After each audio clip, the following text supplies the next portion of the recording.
6:30 p.m. on August 6th, and I will call the meeting to order.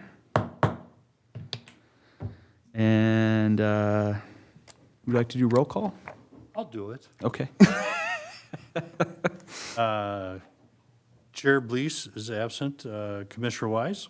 Present? Commissioner Alvarez is absent. Commissioner Muick? Here. Commissioner Marcaccini? Very good. Present. And Commissioner Sarl. Present. Thank you.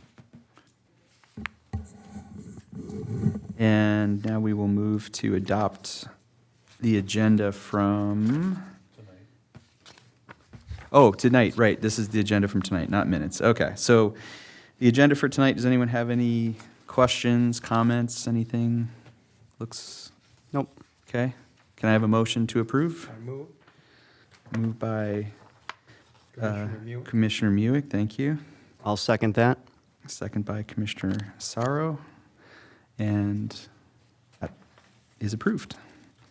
All in favor? Oh, sorry, I always forget that part. All in favor, say aye. Aye. And no nays. Now we'll do the approval of the minutes from last meeting, which was June 4th. I didn't see any issues. Did anybody else have any comments? Nope. Well recorded. Okay. So is there a motion to approve the minutes from June 4th? I'll move. Okay. I'll second. So we have Commissioner Sorrow and Commissioner Muick as the approvers. All in favor, say aye. Aye. And no nays. That's what I sign here, Ken? Yes. Okay. You do it an hour later, whatever, Okay. I'll just so I don't forget. before you leave. Okay. Okay. Now we will open the meeting to the public for anything that is not on the agenda, and there's nobody here. So I think we can, should I open the meeting and then close it, or, okay, we can just move past it, all right. When you do the public hearings, you have to open and close. Okay. All right, so now we are moving on to the public hearings, and we'll start with the animal ordinance text amendment. And Julia, are you going to walk us through it, or? Okay, awesome. All right. Well, thank you. So, city staff has prepared an animal ordinance text amendment about chicken keeping. So, as an introduction, we, upon the request of the city code enforcement officer, were asked to review the chicken keeping regulations due to resident challenges in complying with the regulations. And after reviewing them, we determined that they should be revised to be a little bit more user-friendly and also to comply with the League of Minnesota Cities recommendations. So, the ordinance amends the distance of a coop or run from all property lines from 15 feet to 5 feet. And it also includes additional language regarding the permissibility of slaughtering chickens for cultural purposes only. It also clarifies that chicken keeping regulations apply to residential properties, and it provides a couple grammatical corrections. So with the section 1 for the proposed amendment, as you can see, there are just a couple grammatical corrections and also clarifying here that these hens are on residential properties.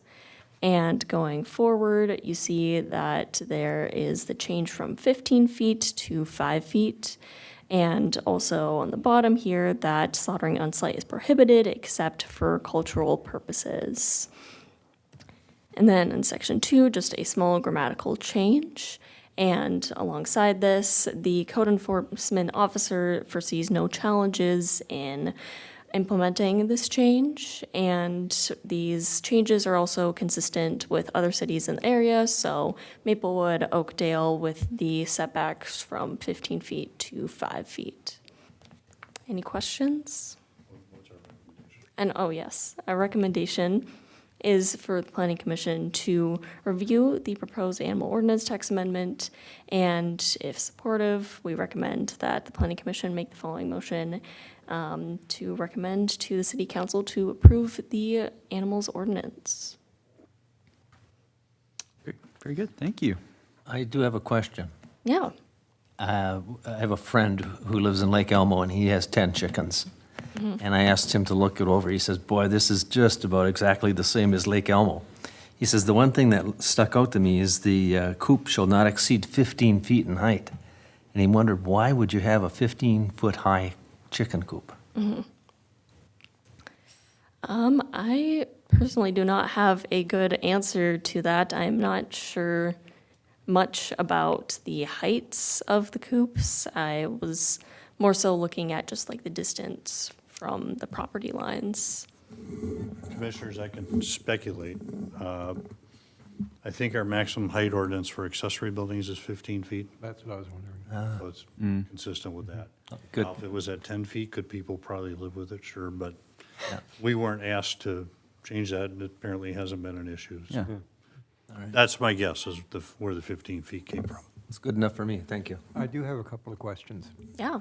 Per property, one coop and run structure is permitted per property. Now, is that based on the lot size, or, because, you know, some of the city lots are quite small, and then there are some areas in town where people have quite a good deal of property. So, you know, if, I don't know whether anybody does have, but if they had like a couple of acres on their property and they're within North St. Paul, does that mean that they're restricted to only one coop?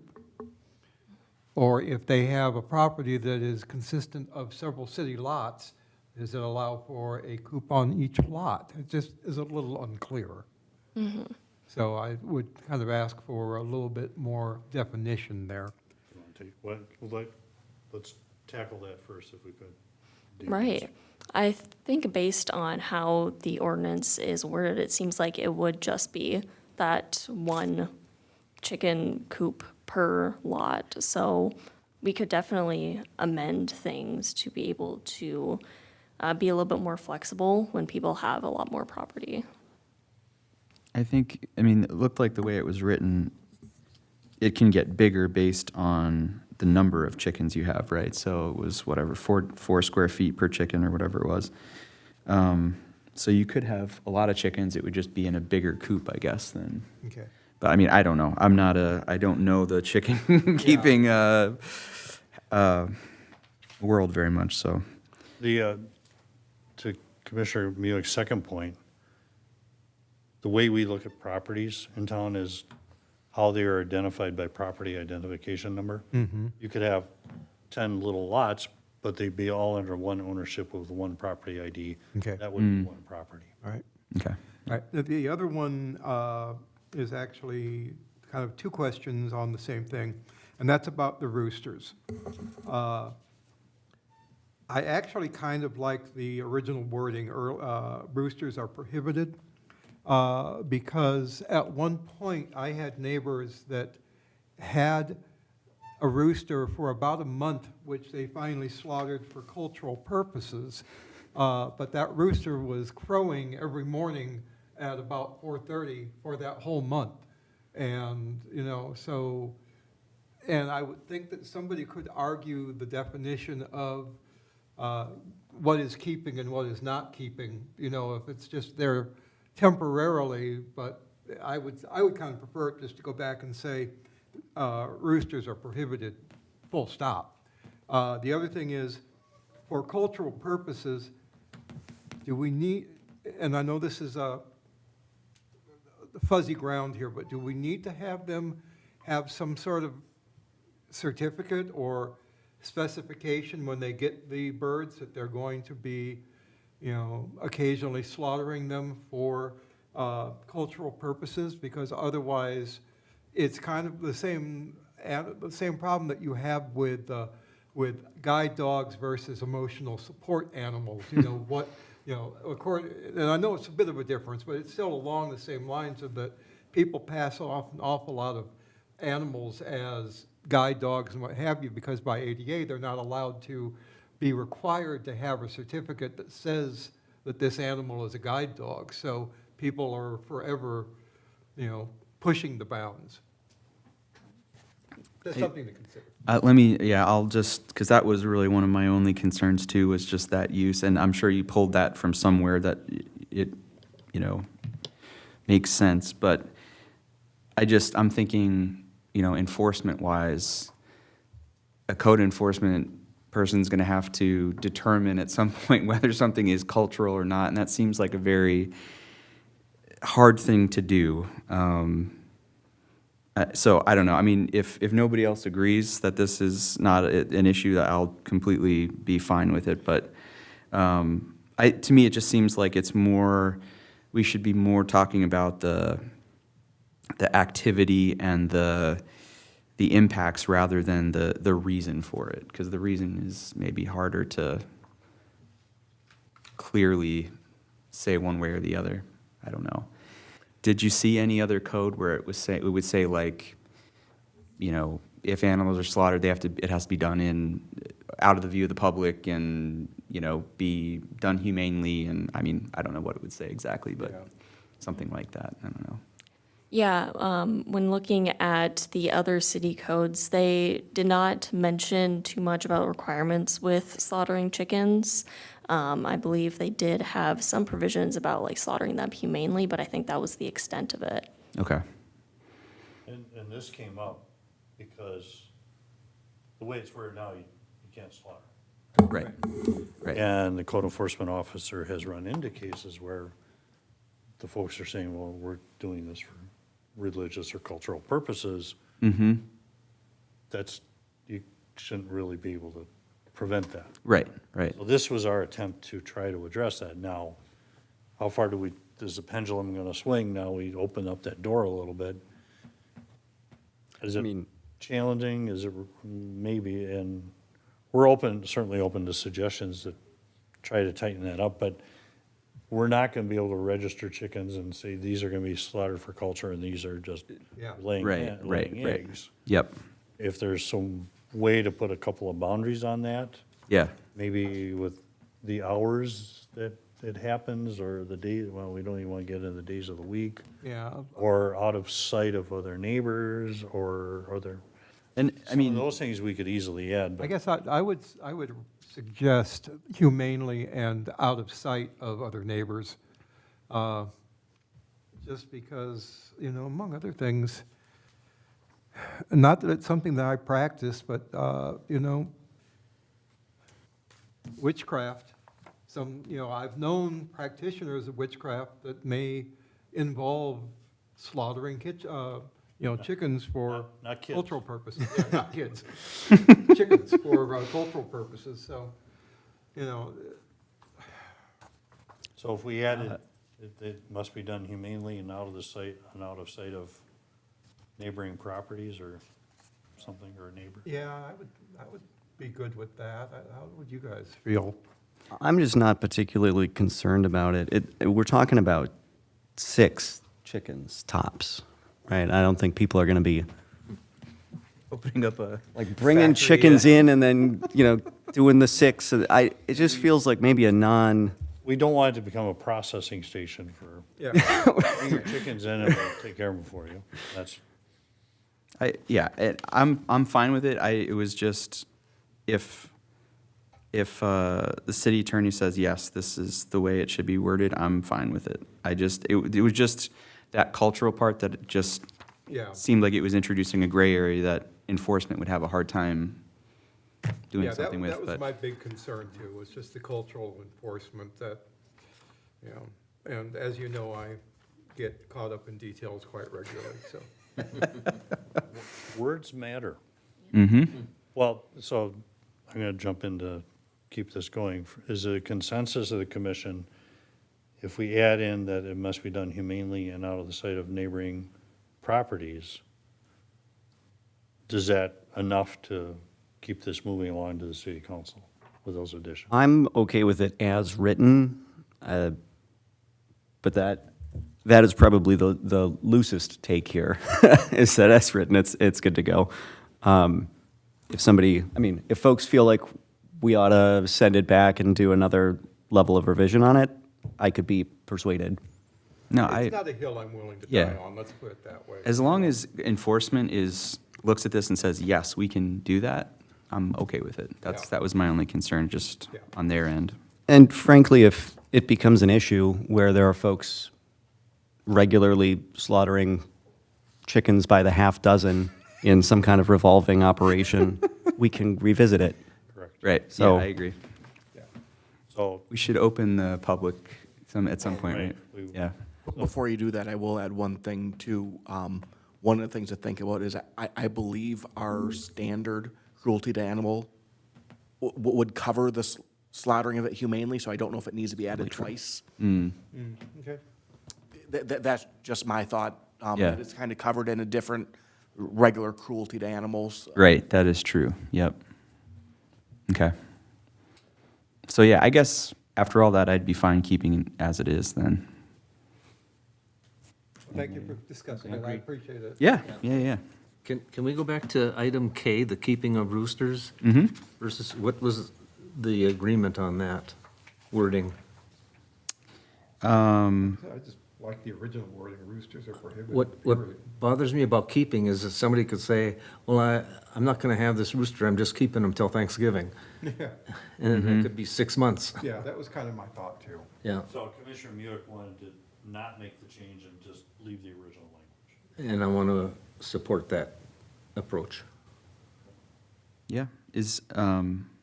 What was the thought behind adding the keeping in there, just to keep it consistent with elsewhere in the document, or was it? Yes, Okay. again, not a hill worth dying on. No, I would be fine either way, yeah. Okay.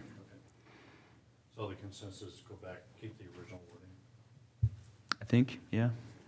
Yeah, the concern would be that roosters are prohibited seems very heavy-handed, except that if you read item, or, section 3 here, it is specifically in regards to the keeping of hens. So I think it's fine as roosters is prohibited, as long as, I lived in Oakdale for 20 years and somebody had a rooster a block away. So I'd say, no roosters. Okay, well, I think that's all good. Should we do the public open? Okay, so we're gonna open the public hearing at 6:46 PM. There's no one here, so we will close the public hearing at 6:46. I think we went over our questions and concerns, so I think we're ready to ask for a motion, yeah? To approve it? With that one, I think that's the only change, right? So can I have a motion to approve? I'll approve with, the I one make change? the motion to approve with the changes so discussed. Okay, Second? Oh, yeah, okay, now there's a second. And then just for we want to go back to the original rooster language? Was that the consensus? yes, And we're going to keep the cultural purposes the way it is? yeah, Okay, yep, As long as code enforcement thinks they can Right. enforce that. it was their idea. Okay, So really, the only change from what's proposed is going back to the original rooster language. yeah. Okay, thank you. So first was Commissioner Muick, and second was Commissioner Marchini. So I think, yeah, that's it. We're ready to take a vote. So everyone in favor say aye. Aye. And there are no nays. And so that passes, and we're good there. So now we are on to the next public hearing, which is the land use ordinance text amendments for swimming pools. And staff, can we have a rundown on that? Absolutely. Come on, computer.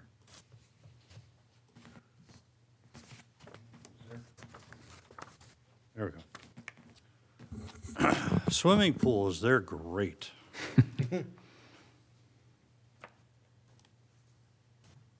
So we're proposing tonight a set of ordinance text amendments for swimming pools for consideration by the commission. And full credit to Julia, she started looking into our swimming pool regulations, and somewhat not surprising in my time here, we found inconsistencies in the ordinances. And there's pool regulations in two separate sections of the code. So we're proposing several changes to make the two sections consistent and update them with some current practices and standards in the industry. So we get into, some of the changes get into the placement of pools, equipment, climbable facilities, safety fences. We add, proposing some additional details when a spa or hot tub is placed on a deck, and some grammatical corrections, and some other amendments regarding safety requirements. And again, striving for consistencies between the two sections. So chapter 150 has pool regulations. It doesn't say that, but my reading of these is were written and intended for, say, pools at apartment buildings or possibly hotels or motels. Yes. Yep. Not single-family homes. So Right. that's why these are not in the zoning code, because they're just safety regulations. So want to add a definition of a spa pool, make sure we're, know what that is, clarify what wading pools are for, that they're exclusively for wading, and add a little more wording to the definition of in-ground pools. So not that, needs a lot of work, but that's what we're proposing. This section gets into the safety requirements about the fencing, the type of fencing, the gate and how it can be locked, or it needs to be locked, where the latch can be, and that's all the new words in there. And these are standards we found, again, Julia and myself, a lot of Julia's work, from other ordinances that seem to make sense for here. We don't always plagiarize, but when we find good stuff, we're gonna use it. 'Cause- You don't want to reinvent the wheel every time. Exactly. Important one here is that we adding the words, "The ladder shall be secured or removed to prevent access when unattended." Shouldn't have to say that, but if the code doesn't say it, then we know how that goes. These changes, the 60-foot and the 3/16, are just little typo grammatical things that they always bug me. If we can correct them, then why not? Now we're into 154, and these are for the residential pools, excuse me, which are for single-family homes or twin homes. Again, we add a definition of spa pools, same definition as the other one. One change that has come up since the Friday edition that got sent out, because we made some changes after the original packet. This is the Friday edition, as I call it. At the request of one of the readers, we added in the words, I'm proposing to add in the words "intended for human," swimming, diving, or relaxation. So we're clear that we're not talking about koi ponds or something like that. Oh, right, yep.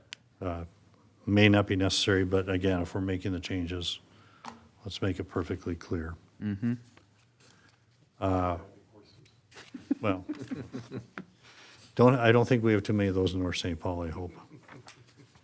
This now, section 36 in chapter 154 has all the current rules about pools and spas, and we outline here when contractors or property owners need a zoning permit and when they need a building permit based on those standards of 5,000 gallons and the depth of 24 inches. And those are consistent with the requirements of the state building code.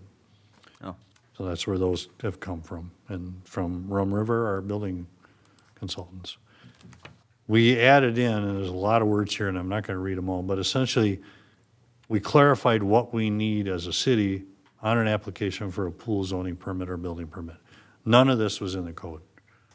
We said, I think you need a site plan. Well, what does that mean? So now we get into the details of where are their easements, where's the drainage going to go, where are their adjacent structures, there's 11 points there. I will not read them all, but all things that we expect a decent site plan to show everything so we know the whole story yeah, that's, before someone installs a pool. that's really good. Again, continuing with the pools and spas, added words here in the new D that pools may be permitted in a corner side yard, provided the pool will meet the required corner side yard house setback. So in corner lots, well, okay, right now the pool ordinance says you can only put pools in the backyard. But if you're on a corner lot, you have visibility from two street sides. And so if you're in the backyard, but we don't want it going out right to the side street, but still be kind of in that backyard. So we're saying you can have it in the backyard, but you have to at least meet the side yard setback from that side street to line up with the house. Again, more of a clarifying thing. I think that was always the intent, but the words didn't say that. Again, some standards we're adding from setback requirements from overhead utility lines and underground utilities. One thing we're changing is the safety fence can be, we're only requiring 4 foot in height instead of 5. Yeah. Which is consistent with what we found in other ordinances. Yep, that's good. This has the language also about the gate, or the access gate and the latch and how it can be, it should be kept otherwise inaccessible to small children so they don't find their way into the pool. Because what a great nuisance that, or attractive nuisance they can become. Clarifying that the openings at the bottom of the fence of the ground should not be more than 4 inches because maybe somebody would slide underneath, or Rocky the cat might, but, you know, what can we do? Try to minimize those opportunities as best we can. Oops. More clarification, and some of these come from the other section in 150 about the fences and gates and the type of construction. They need to be, again, the responsible party shall lock the access gate when not in use. Adding that climbable facilities of any kind that could be used in any way to gain access to the swimming pool shall be set back a minimum of 5 feet from the outside edge of all safety fences. And clarifying that we do allow covers in lieu of the fences based on their construction and types. And we have that now. This is just, again, some more clarification. And then for the above-ground pools, we're again adding how they had to be constructed and only accessed by a ladder, how the supports must be designed and built so a child cannot climb them. Again, the ladder must be detachable so a child cannot use them to get in, and the ladder shall be secured and removed to prevent access when unattended. And then adding a couple of new things, that noise, lighting, and other conditions that interfere with neighbors' property rights are prohibited. Can't have the stereo going at 11 o'clock at night and having the pool party, darn it. And then one we just recently found that if a spa or hot tub is being placed on a deck, the owner or contractor also must provide the city with deck structure details, manufactured weight of the spa or hot tub, and how many gallons the spa or hot tub holds. We don't want a deck to collapse with That's good. too much weight on them. Yep. That's another permit requirement that they will be required to submit to the city. So a lot of words, again, the goal to make it clearer, especially helpful for city staff of what we need and hopefully for any users and readers, whether it's contractors or property owners wanting to put in a pool or a spa. So we have 2 separate ordinances before you tonight, one for Chapter 150 and a separate one for 154. So we're proposing 2 separate, we're recommending approval of the 2 sets of changes, and for clarity, we have proposed 2 separate motions, one for each. So I recommend some discussion, have the public hearing, and then consider the motions. And with that, I will take questions. Yeah, excellent.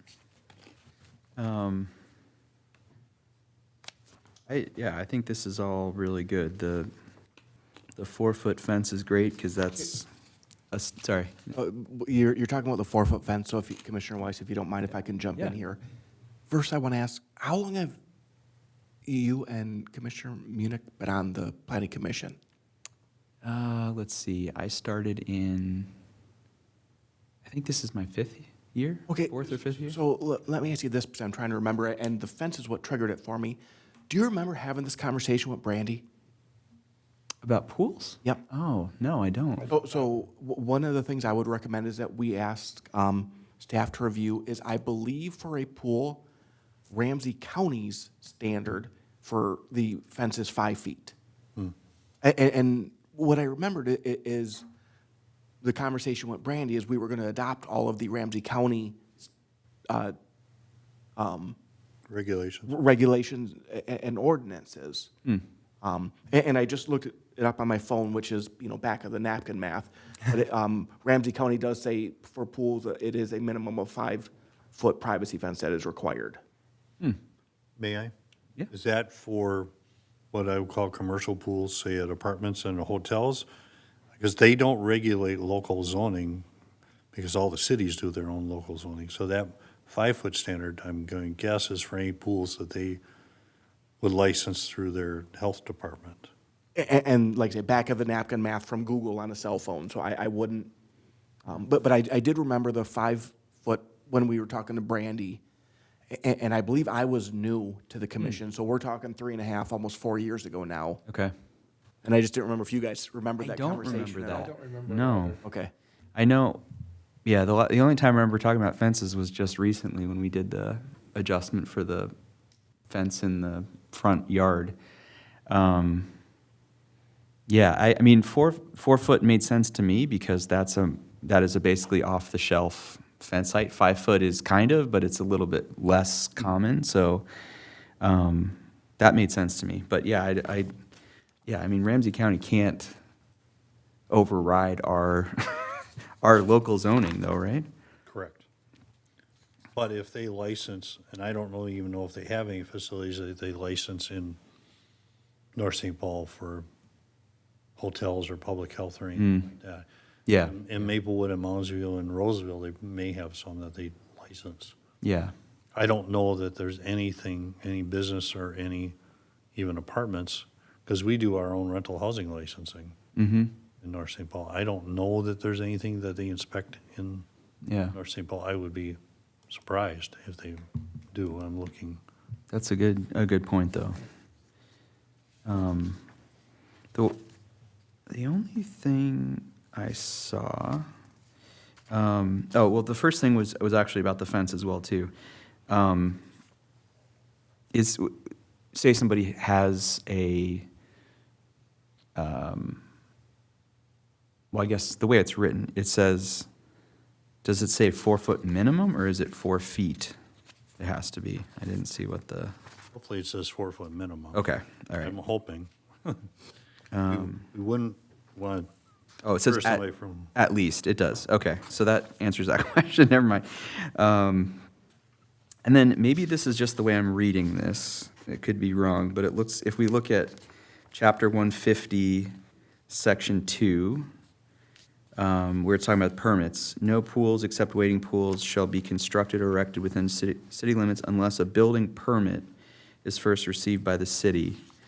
And then if we go to the next chapter, 154,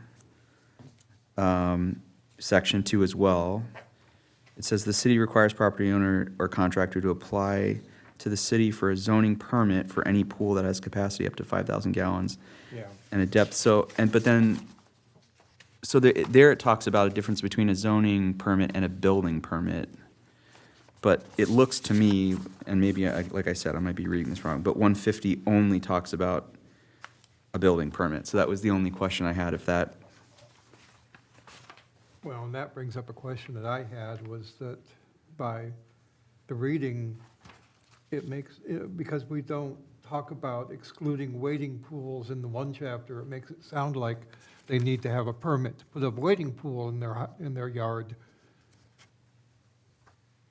Because the wading pool is going to be less than 5,000 gallons. wait, you're talking about in 154? Yeah. Or any pool that has capacity up to 5,000 gallons and a depth of no more than 24 inches. The 150 says, no pools except wading pools shall be constructed, so that one seems clear. Yeah. But there it just references the building permit. So, yeah, I guess it sounds like you could, if you only read 150, it sounds like you could have to have a building permit for a smaller pool, Yeah. right? Where it clarifies it more in 154. And- So maybe it's just copying that. Yeah, there's the same Unless I'm kind of misreading. thing about, in 150, about above-ground pools as well, which I flagged initially, above-ground pools which are reached only by means of a ladder. Well, the first thing I thought about was, well, what if you can reach it by means other than a ladder? Now, in the next section, it says the above-ground pool must be accessed by a ladder, but it doesn't say that in this section. So it seems like it would be nice to make those two, coincide is not what I'm thinking of, but you know what I mean. Consistent. Consistent, thank you. The other thing is a spa pool. I like the definition there, but should we add "and hot tubs"? Because, an awful lot of people call a whirlpool a hot tub. So are you saying in the definitions, just add, where it says spa pool is synonymous with the term of whirlpool and hot tub? Right, and/or hot tub. Sure.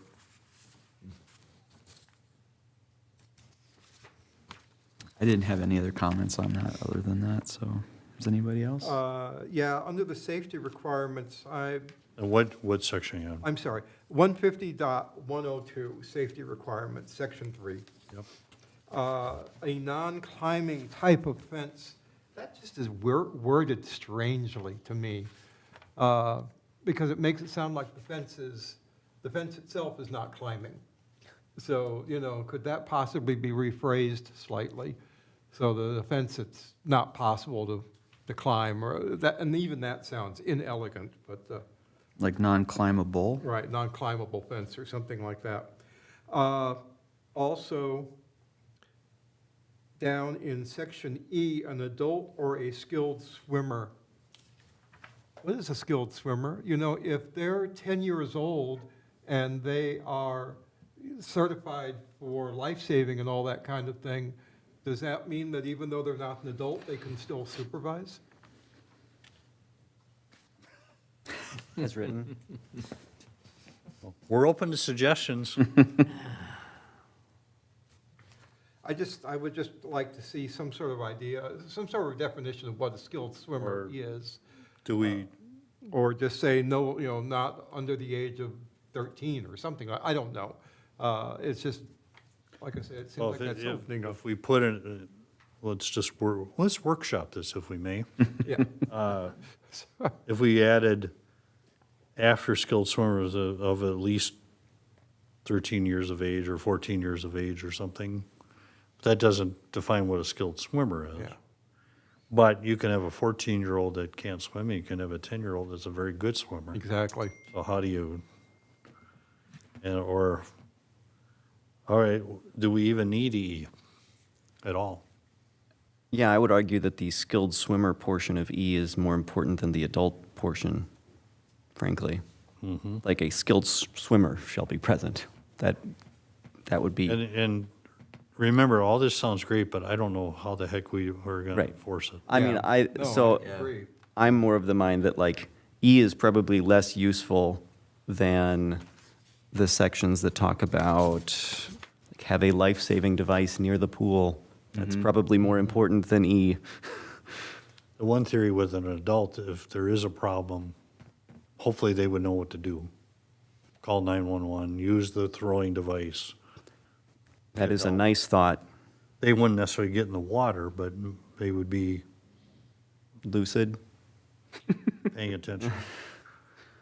Responsible. Yeah, responsible covers a lot of territory. So we could say So- an adult or other responsible person or something? Yeah, something like that, yeah. Because I know some adults that are not terribly responsible. And then I do have one other Well, point. hang on. So I want to just, if Yes. we can go one at a time. So are we changing E in something with responsible or what's, I'm open to suggestions because you're right, it's very nebulous and we want to try to make it somewhat useful on the rare chance it might actually come up. I mean, I would be okay just taking the whole line out, but, because it's not something that's going to be easily enforced. Right. You know, on a consistent basis. I think it falls under child endangerment, which is different laws altogether, you know? You don't have somebody there to,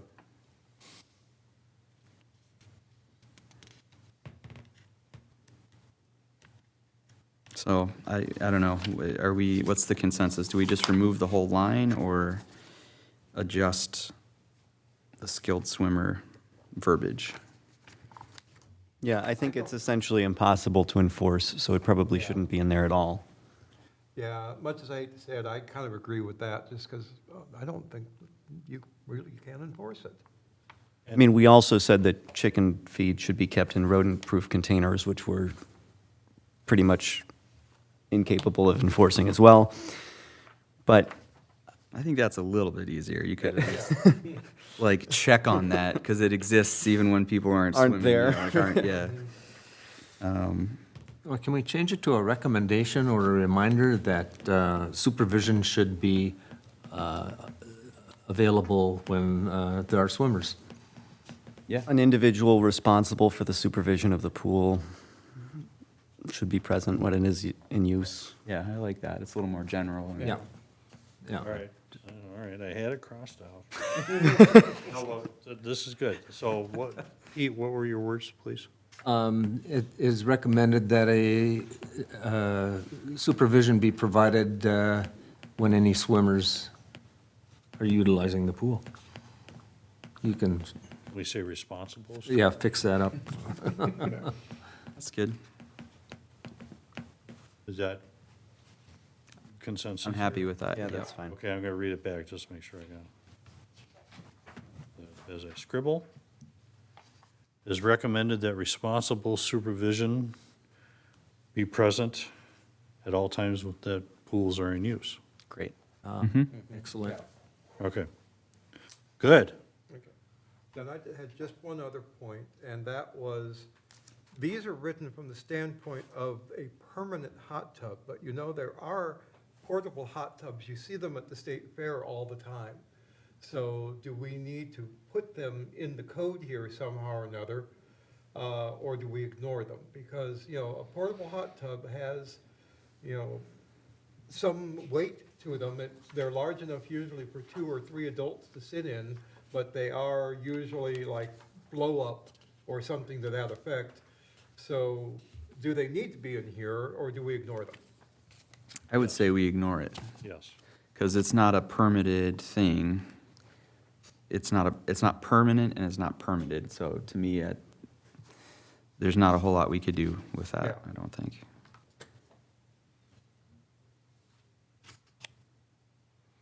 Any other comments? If we could, let's open the public Yep. hearing, then I have more questions. Okay, so we are going to open the public hearing at 7:12. And there's nobody here, so we're closing the meeting at 7:12. All right. It would really help me if we go back and just start at the beginning of chapter 150. Mm-hmm. And then I've taken some notes, but I want to make sure I get them all. I'm sure Julie has taken some. So the first thing I've written down is adding and/or hot tubs for spa pools. People want to say spools, and that's. So then in the next page, we want to change the non-climbing type of fence to by a type of non-climbable fence or a non-climbable fence or something.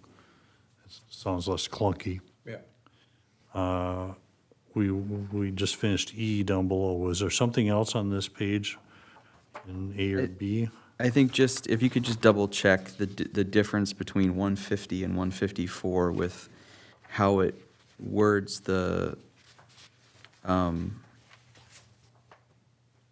it looks to me like it's,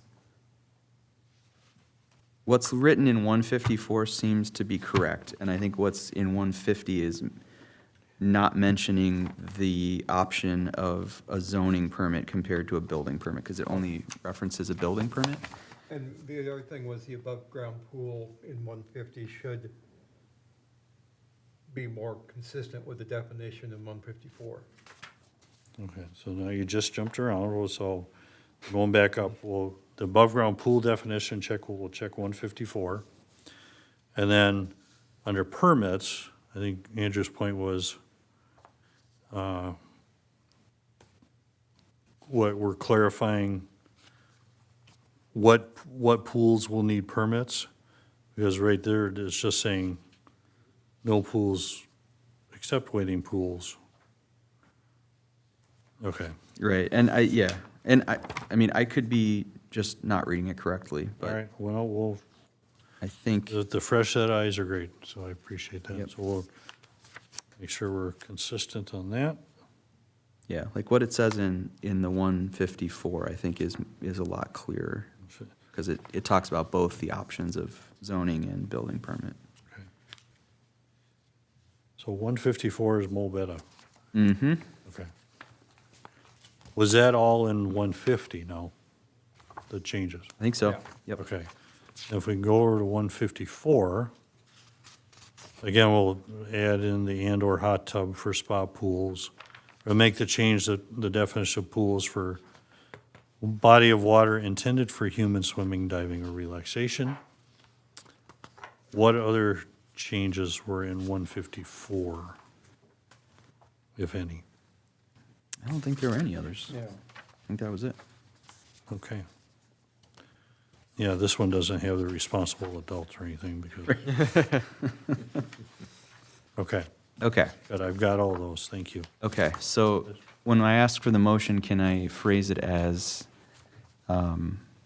we are voting on this with all of the changes that were just mentioned? Yeah. Okay. That's exact- I remember two motions for one for. Oh, 150 yes. And one for 154. Okay, all right, so let's start with the first one for 150.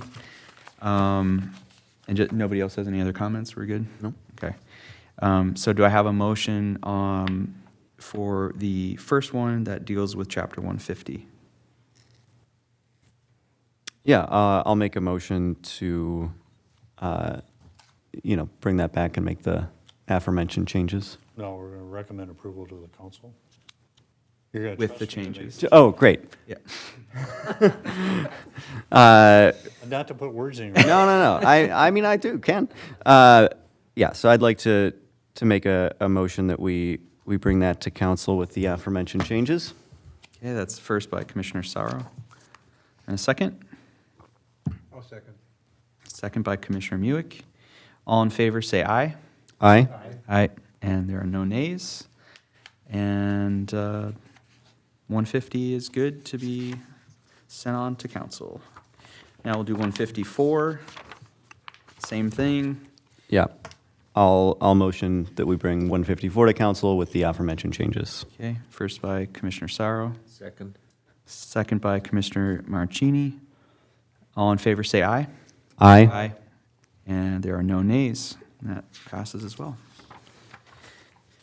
Excellent. So now we move on to the last piece, which is the downtown accessory buildings discussion. Can we have a report on that?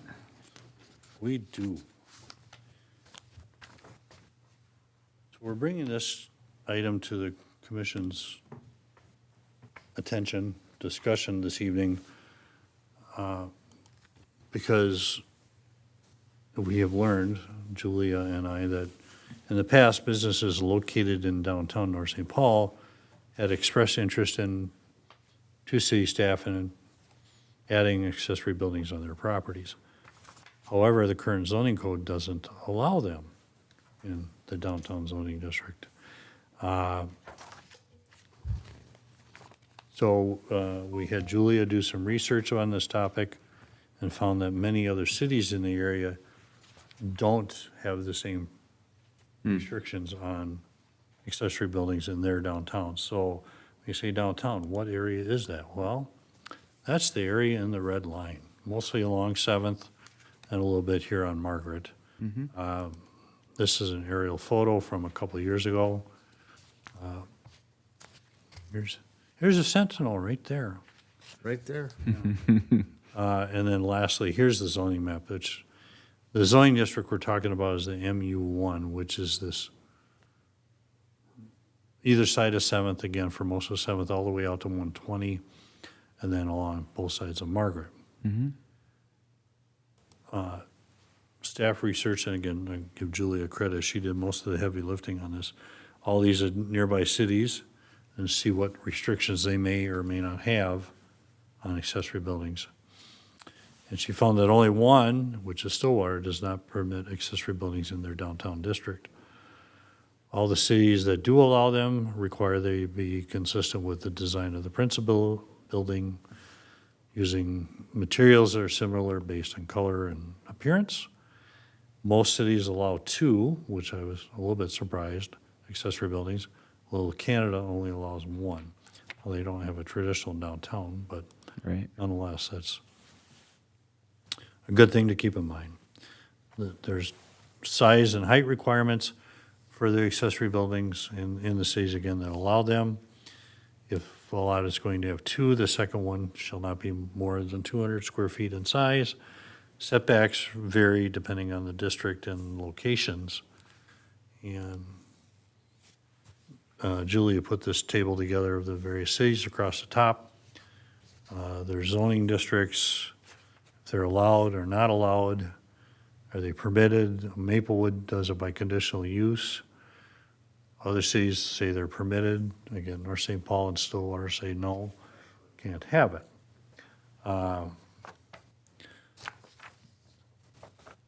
So, all that background, we're saying,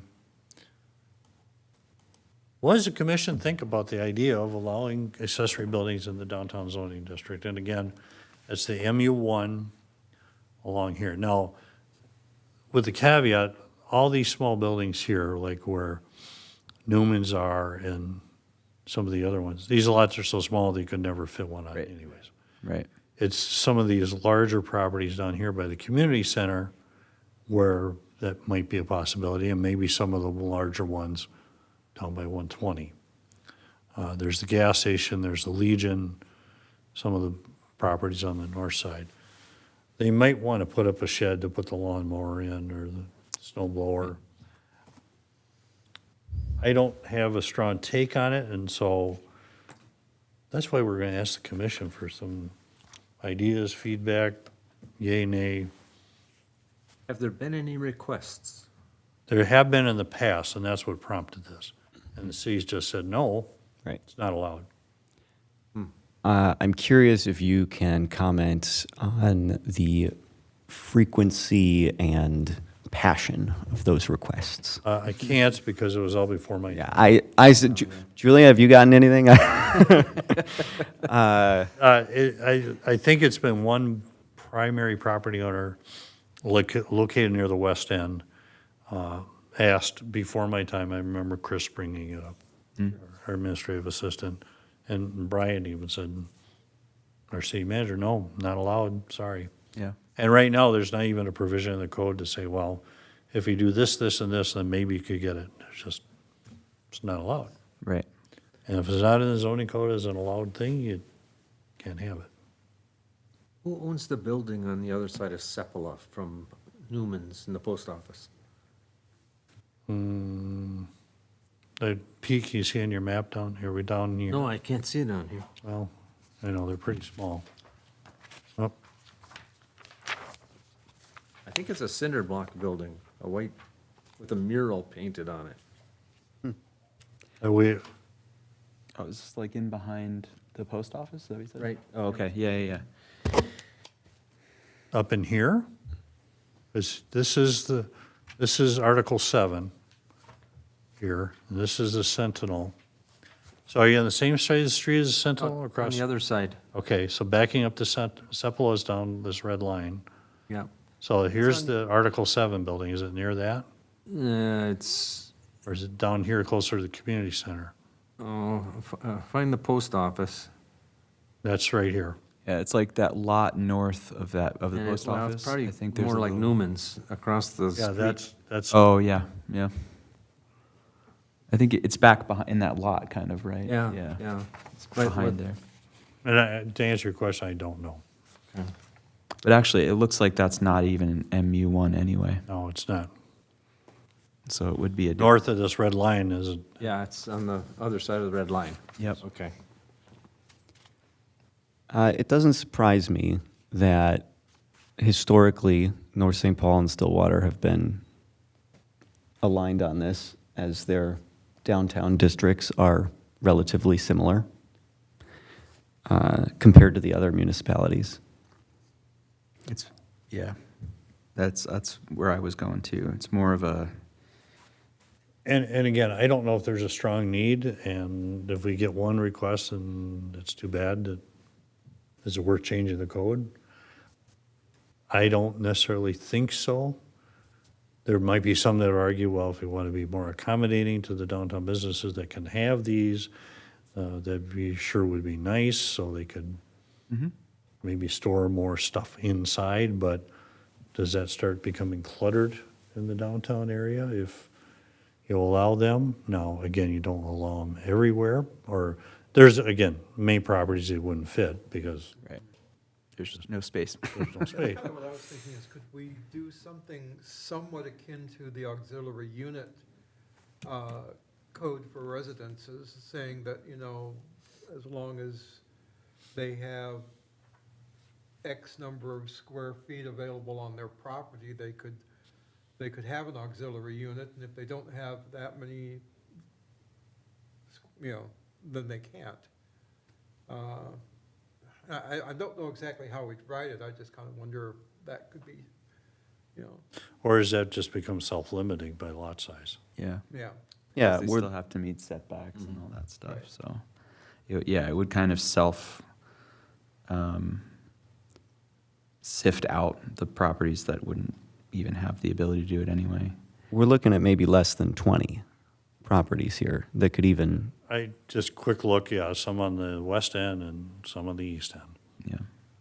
But then, if we want a consistent downtown, we don't have any. right. And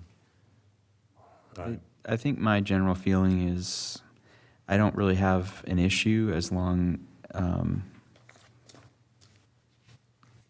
yeah, I mean, the fact that it would have to aesthetically look the same as the main building on the site, I think is important, and that's in there. The fact that it can be 1,000 square feet, that was the only thing that popped into my head, because I think that's even more than what we allow for an ADU on a residential lot. no, we changed that to 1,000. Oh, did we? Oh, okay. All right. I forgot about that. You're right. And Right. Mayor, those are just numbers that other cities have. We could set any number. Yeah. We could say you could have 1 at 200 square feet and that's it. Yeah. So what do we want to get to tonight? Is it just, if we say, yes, this is something that you guys should look at, that's enough to get you moving on it, and then? What I would hope is, if you say no, we want to, don't change, then that's the end of the story. I'm not gonna do any more Right. work on it. If you say, well, maybe, but then I would want some parameters if we're going to prepare an ordinance amendment Yep. with number of buildings, size of buildings, setbacks, those kind of things that we could craft. Now, important to note, I haven't brought this to the city manager and I haven't talked to city council. Okay. This is just the first step. If it dies right here, then that's the end of the story. Mm-hmm. I mean, I have no idea what the others might think. I would be open to exploring it, and I think in my mind, it makes sense to just try and mimic the ADU requirements, but I mean, there may be a reason why that doesn't work, but I think you'll find that if you dive into it more. But I would be okay exploring it more. So the table I put up on the screen then is which is in your report too, I think, is the standards that other cities are using for. Oh, okay, yep. If the commission is interested, this would be a starting point for the discussion. Yeah. I'm hesitant generally. I think I'm on board with the idea of making things easier for businesses in the downtown district. Like, that sounds like a great idea.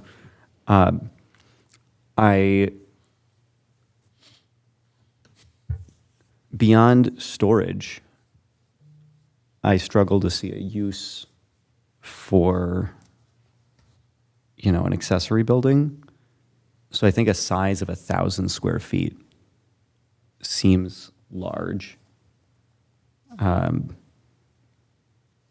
could put 5 or 6 cars in that, but that would be taking up potentially parking spaces on a property that they may need for their business, and that would be something we'd have to look at is, if it was approved, we have to look at, if they're removing parking spaces, do they still have enough parking on site to operate their business?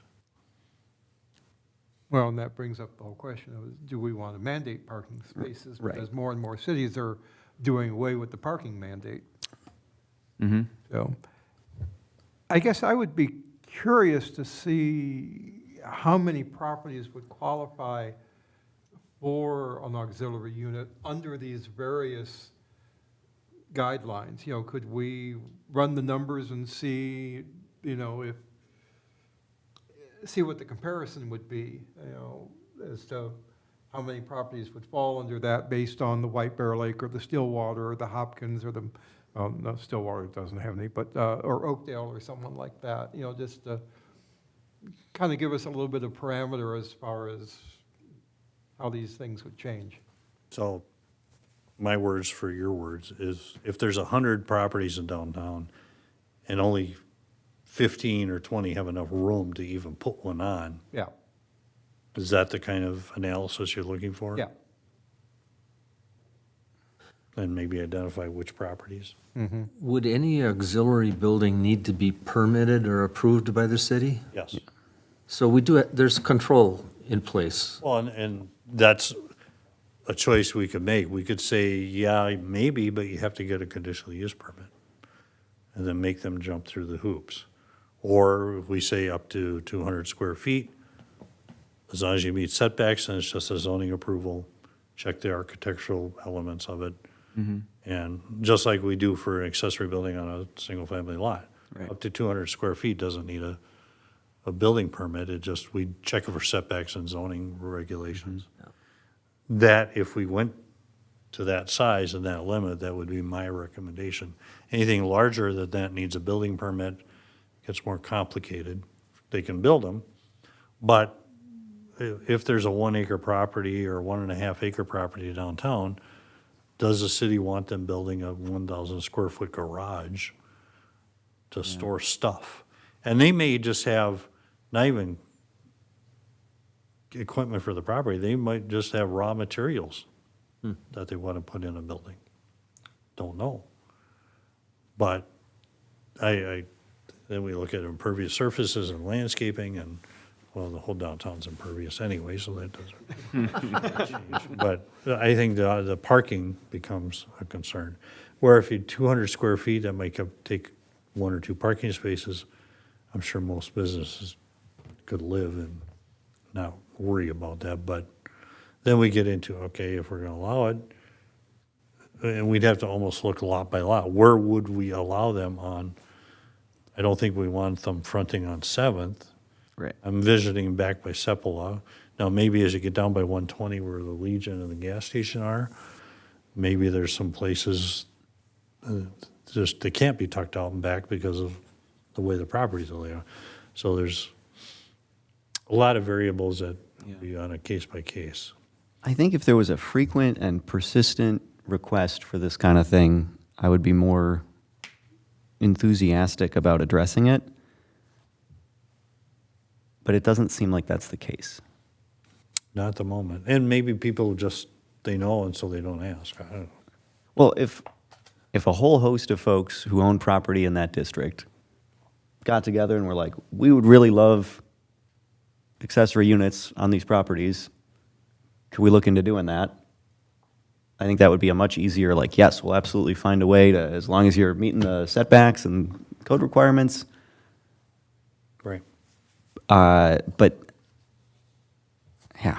And believe me, I'm not necessarily looking for extra work, but it was brought to our attention. So Sure. I wanted to bring it by you folks and get a read of the room here of the importance of it.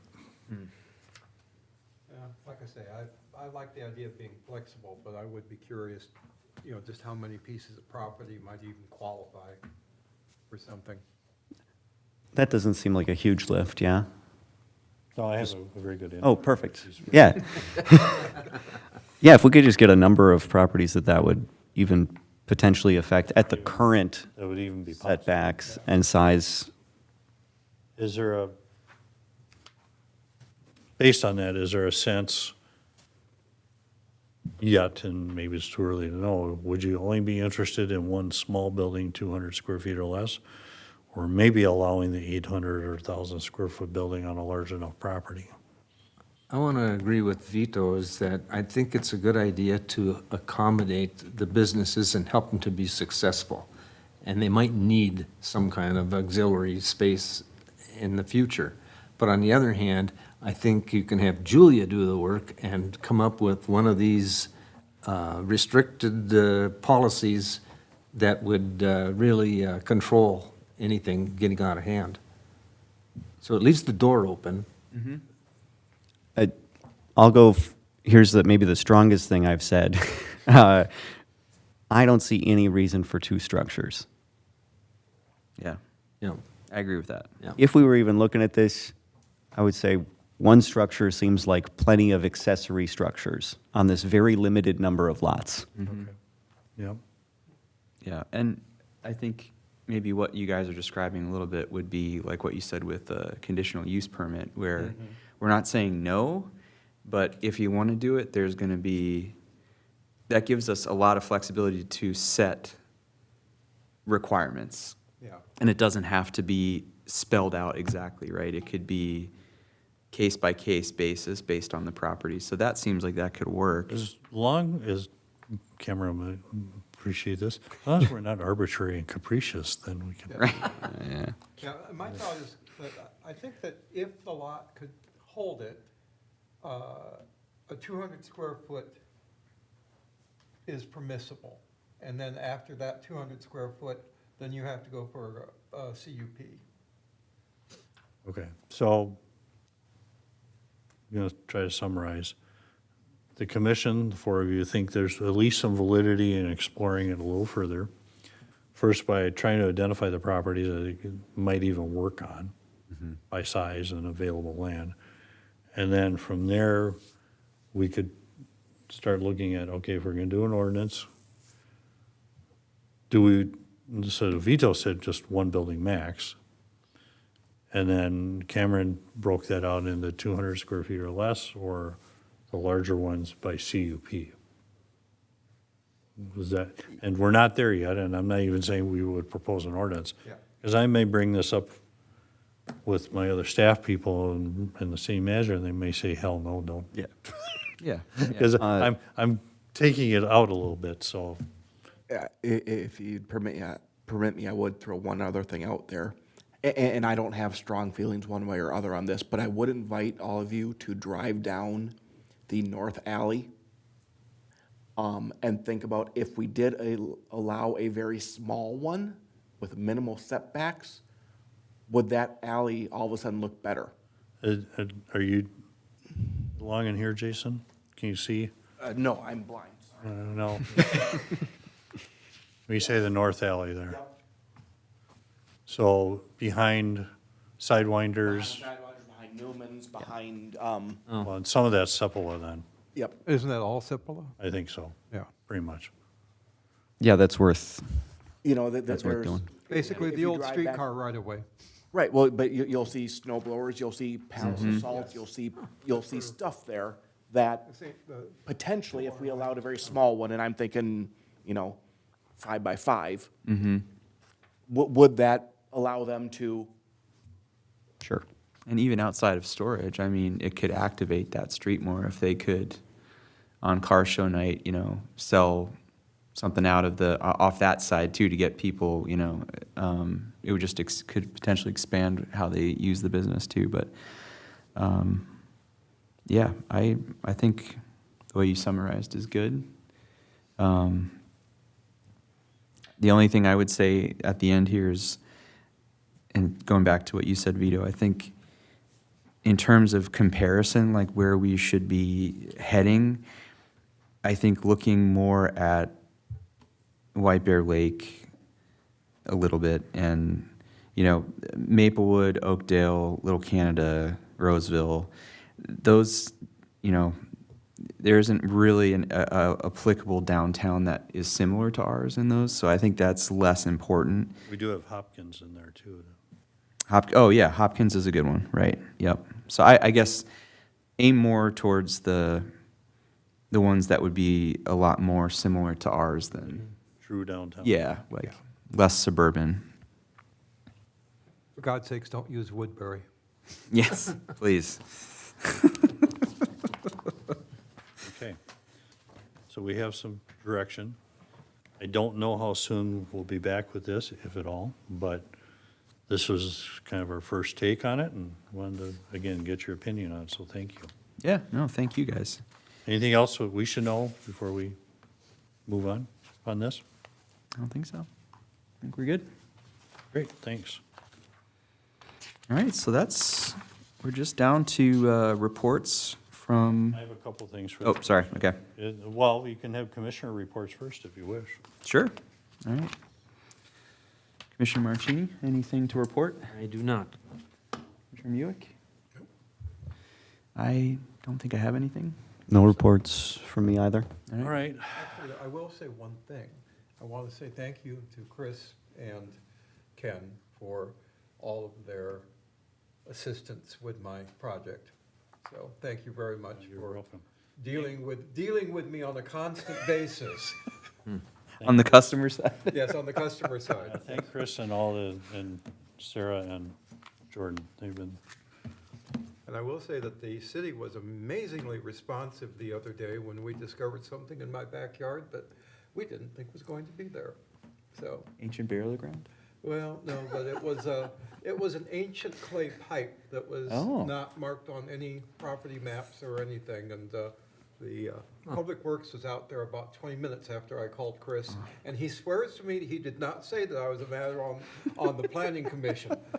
So, what did they end up finding out about it, if anything? they said it was crushed on one end, so it obviously hadn't been used in quite a long time, and it's like a 4-inch thick clay pipe, so I don't think those have been legal for quite a long time either. Was it a sewer pipe originally? No, they said it was too small to be a sewer pipe, but it might have been a water overflow or something like that, Okay, so.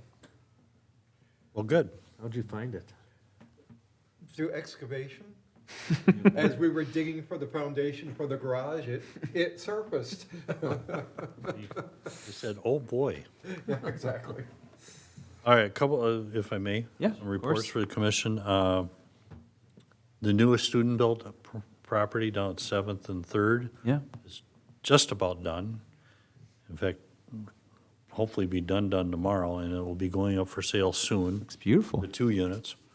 And we have another property that we're 90% sure we'll be able to buy in the next couple of weeks.